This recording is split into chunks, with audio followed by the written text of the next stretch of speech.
Ahoj, tak všichni online? Já jo. Taky. A ty, babi? Babi, musíš tam na to kliknout.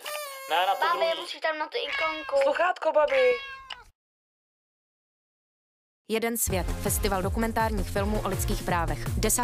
května až 6. června Jeden svět.cz pořádá Člověk v tísni. Dobrý den, vážení Good afternoon, ladies and gentlemen. Welcome to the 23rd edition of the International Human Rights Documentary Film Festival, One World, organized by People in Need. Welcome to another debate. You have just probably watched the documentary Silent Voice by Erika Valerik, and we have two distinguished guests that will talk about the film. The producer, David Hurst, and activists of the Russian LGBT network, Veronika Lapina. We will have this Q&A session for about 20 minutes, and you can ask questions either using the Slido application by scanning the QR code or via Facebook and YouTube. And I will read those questions out to our guests. I will start out with the first one. A question to you, David. Your film was appreciated by the Russian festival Arbokfest, even though the film was not screened in Russia. Why do you think is it so? Why was it appreciated? Well, that's a bit of a delicate question. The film tells the story of a young gay man from Chechnya who's escaped Chechnya because of what's happening in that country. And therefore, the local authorities and Russian authorities, they don't really like this film, I guess. So that's why they, pressured Art Doc Festival in St. Petersburg and Moscow not to screen the film. And that's what happened. But yes, Art Doc Fest has also an edition in Riga, in Latvia, and we won the best prize, the prize for the best film in that festival. So we are happy that, nevertheless, the film is turning in the world, and we have had many selections in many, many places of the world. So we are fighting for people to discover this film and this important story. Děkuji. Veroniko, Thank you, Veronika. Your organization supports the LGBT community in the Caucasian area, including Chechens. What are their needs currently? Okay, I muted myself. Thank you for this question. Thank you for having us today. It's indeed true that we are supporting the LGBTI and queer population in the North Caucasus and specifically in Chechnya. And the needs remain the same, that they have been since 2017, where people are still in need of our, sanctuary outside of Russia or in Russia outside of the Caucasus. And people still need our, safety and security concerning their sexuality or their gender identity. But I think what is needed the most, right, is the structural change in politics, in the homophobia and heterosexism that Chechnya has been, violently displaying since 2017 and, years before that. And we need a state response to ensure that, that these people are safe and these people the crimes committed against them, the mass crimes are being persecuted.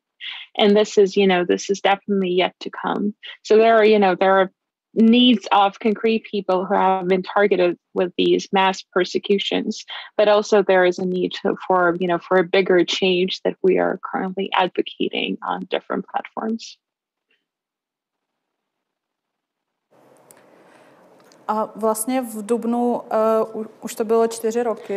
April, 4 years passed after the investigation about the brutal persecution of Chechen homosexuals was published. The report went public all over the world. And what was the reaction of the local authorities to this investigation report?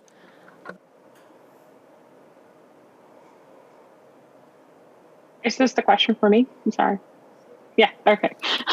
That would be, I definitely can respond. I mean, sorry, this was a little bit unclear. The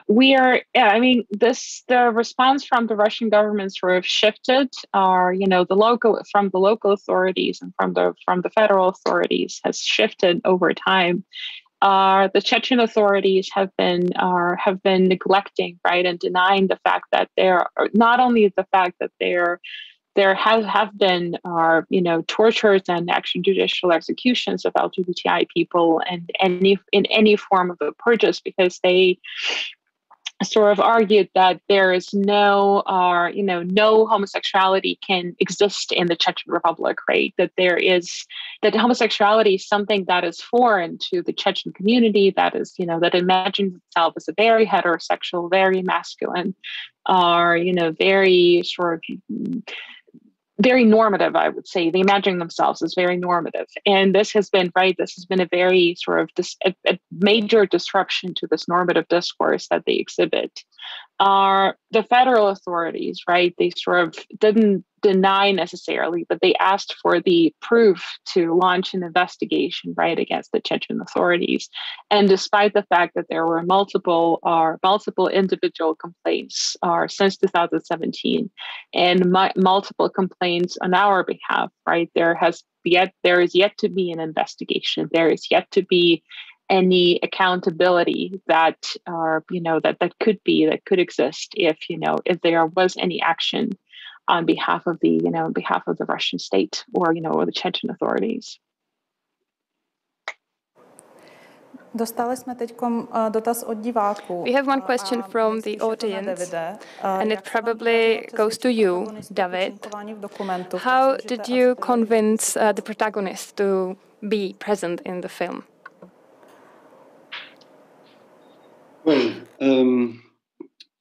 the director actually knew the protagonist when they were, younger.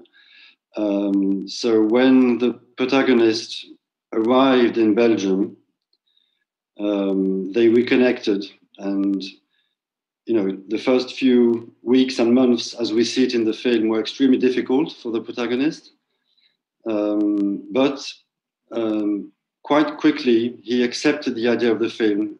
Just for him, it was a way to talk about, this whole story and to testify in a way on what's happening. And it did take some time, and it also took time to finance the film and prepare the film. And most of the scenes in the film were actually reconstituted a few months later than when they are supposed to happen, because the film is happening, in the first few weeks of his arrival in Belgium. So yeah, that was the process. But he was really, completely part of the process, and for him it was important to do the film, and that's why he accepted not only to do it but also to replay in a way what happened to him in the first few months of his exile. Veronica, I have a follow-up question to you. We saw in the film that Khavaj was moving from different hotels. What about the situation of the Chechen population in Europe and in other countries? How is it? Are they safe in other European countries?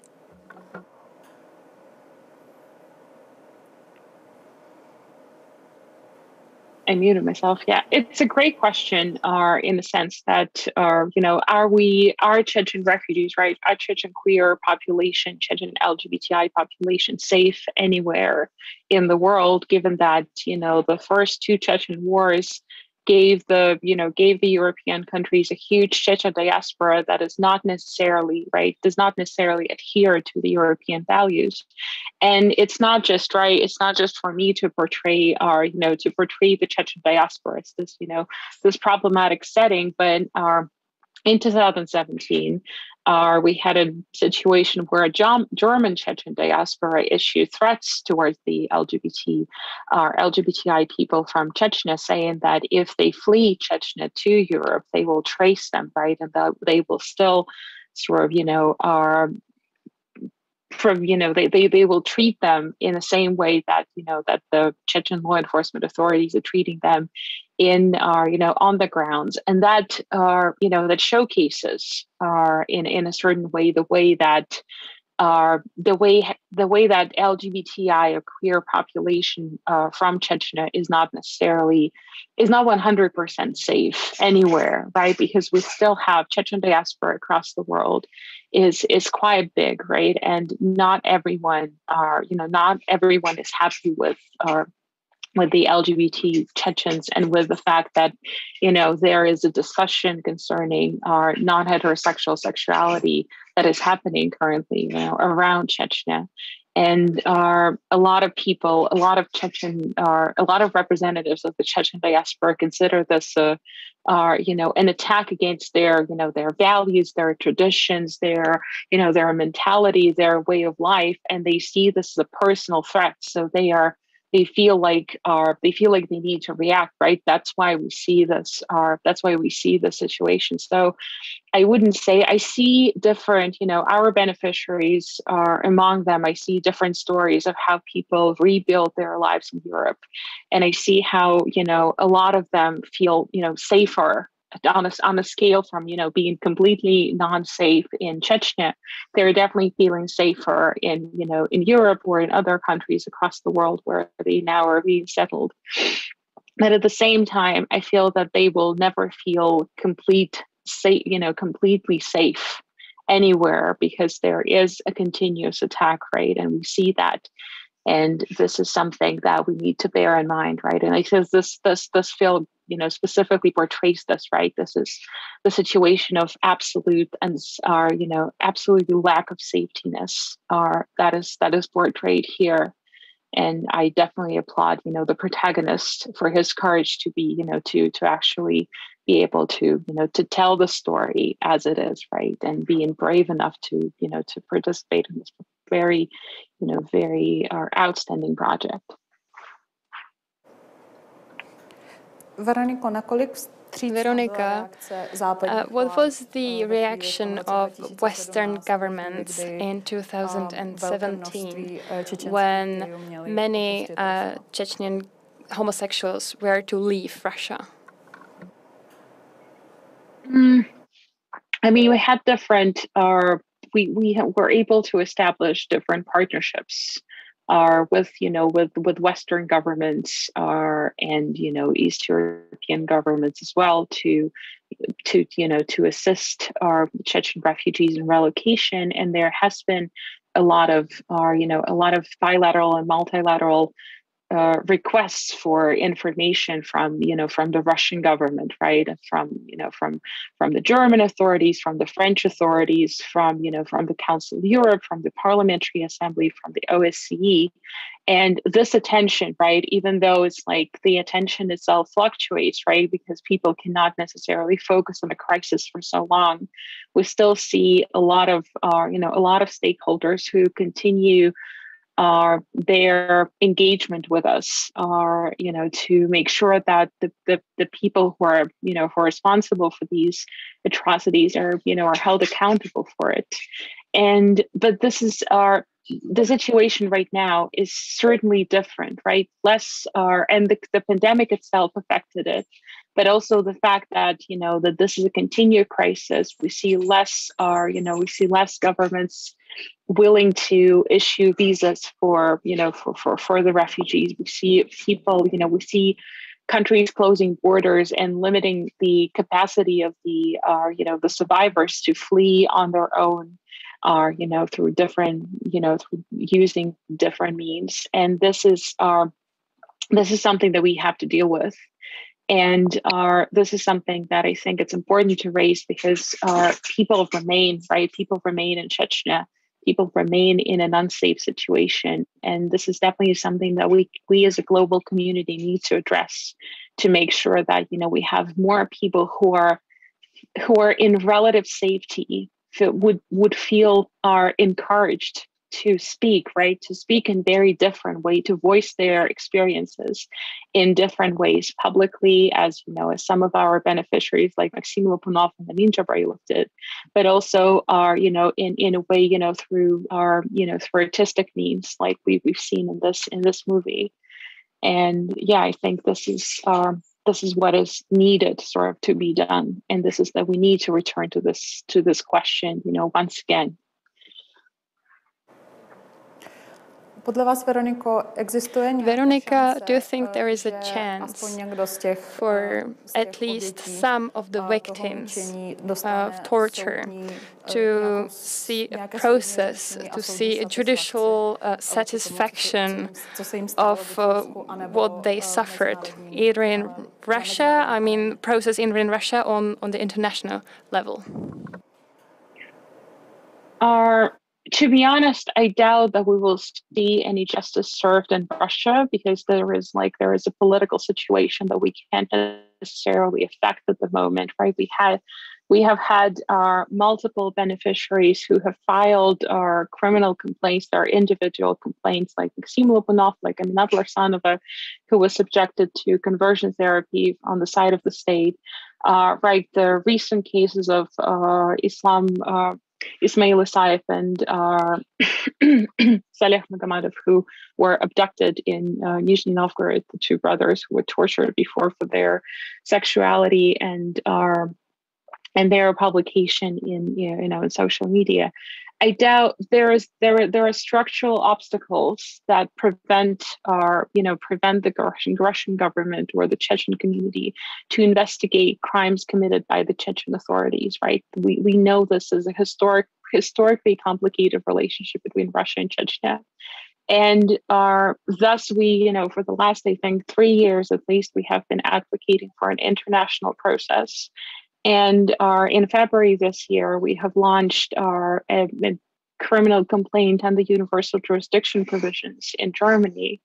And this is, I think, one of the opportunities for the survivors to sort of, to see a just and transparent investigation, to participate in it, and to make sure that, at least some form of accountability emerges out of it. I think I have time to ask the last question only. So, David, what's the situation of Khavaj now? Did he receive the status of refugee? How is he holding up? I'm not going to say anything about his current situation because, as Veronica said, they are not safe anywhere, even if they are safer in Western Europe. I can just say he's okay, and that he's talking, because in the film he doesn't talk, he can't talk because of the trauma, and that he's met someone and he's okay. That's all I can say, I'm afraid. It's good news. Fine. I have one last question from the audience. So, David, it's to you. What do you think about Q&A sessions? Generally, they do not concern the artistic part of the film. So, what about the artistic part of this documentary? Can you tell us something?